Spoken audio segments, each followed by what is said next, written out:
Audio Jungle.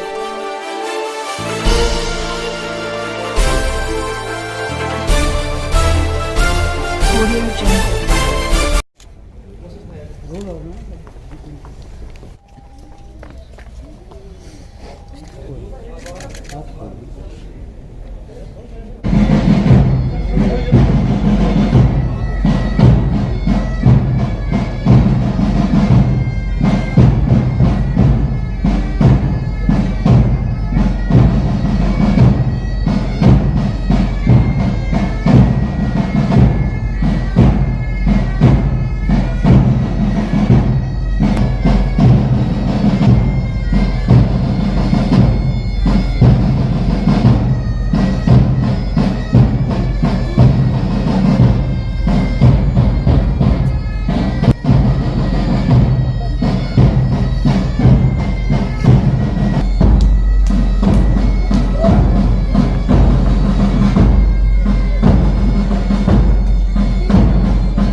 É Michel, como tu ainda tem que trabalhar para ele.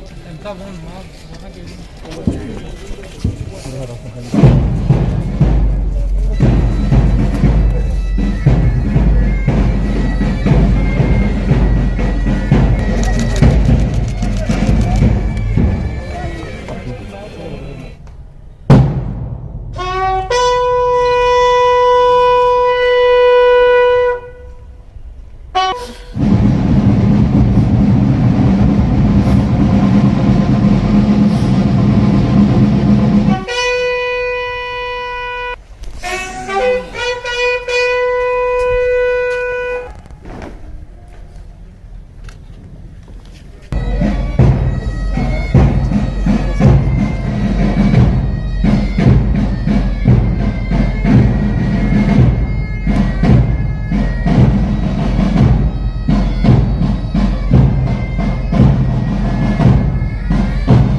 कल शाम को हमारे एक प्रोटेक्टेड पर्सन हैं गुलाम हसन राठौर नूनर के रहने वाले हैं और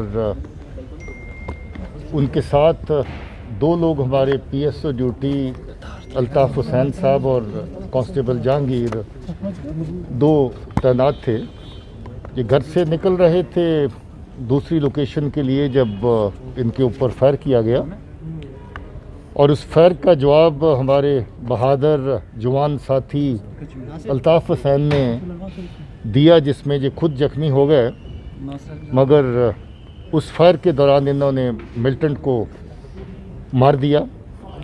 और वो मिलिटेंट जो है वो शबीर पहचान हुई, उसकी अवंतीपुरा का रहने वाला है और रियाज नैकू का ख़ास किसी वक्त राइट हैंड OGW होता था।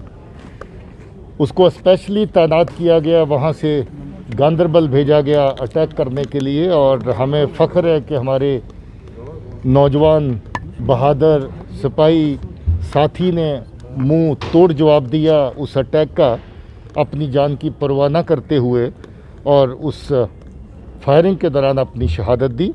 हमें इनकी शहादत पे फ़ख्र है और हमारी हमदर्दियाँ इस परिवार के साथ हैं। और हम लोग ये समझते हैं कि जिस तरीके से इसने जवाब दिया है और मिलिटेंट को मार गिराया है वो वाकया काबिल तारीफ़ कारनामा है। तो सर जो मारा गया मिलिटेंट है वो किस तंजीम से? देखिए, HM के साथ वाबस्ता है। रियाज नैकू का बहुत लंबा अरसा वो OGW रहा है, उसके साथ काम करता रहा है। उसके बाद एक्टिव मिलिटेंसी में आ गया और एक्टिव मिलिटेंसी ज्वाइन किए ज़्यादा देर नहीं हुई थी, थोड़ा अरसा पहले ही किया था।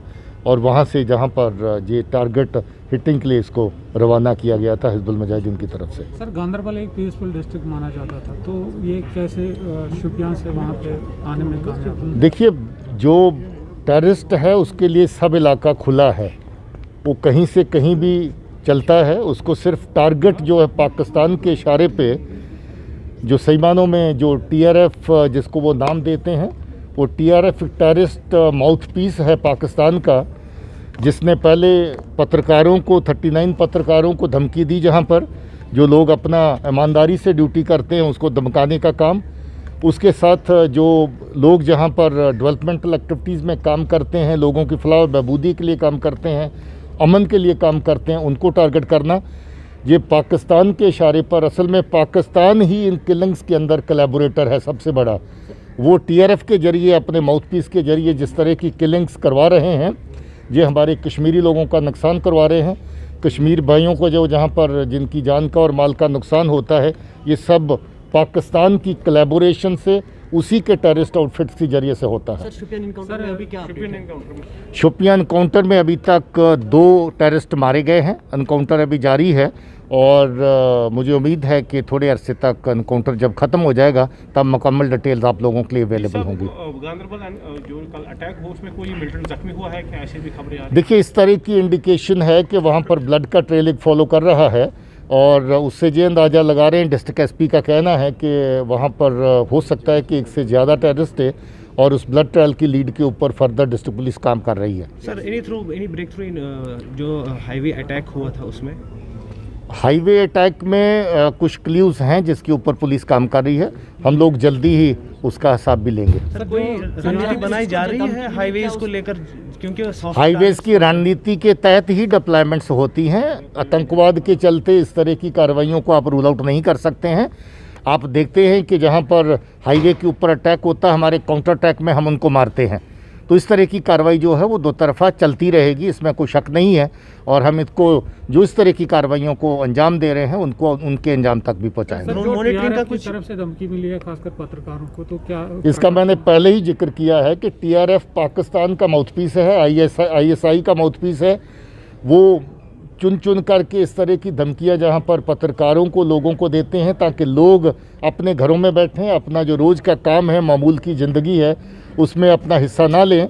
इस तरह की हरकतें पाकिस्तान पहले भी करता रहा, अब भी कर रहा है, मगर इसका मुंह तोड़ जवाब पहले भी दे रहे थे, आगे भी दिया जाएगा। सर, हाईवेज पे ड्रोन मॉनिटरिंग का कुछ ऐसा प्लानिंग है? उस तरह की मॉनिटरिंग पहले भी कुछ जगहों पे हो रही है। टेक्नोलॉजी का और इस्तेमाल जो है आने वाले टाइम में किया जाएगा।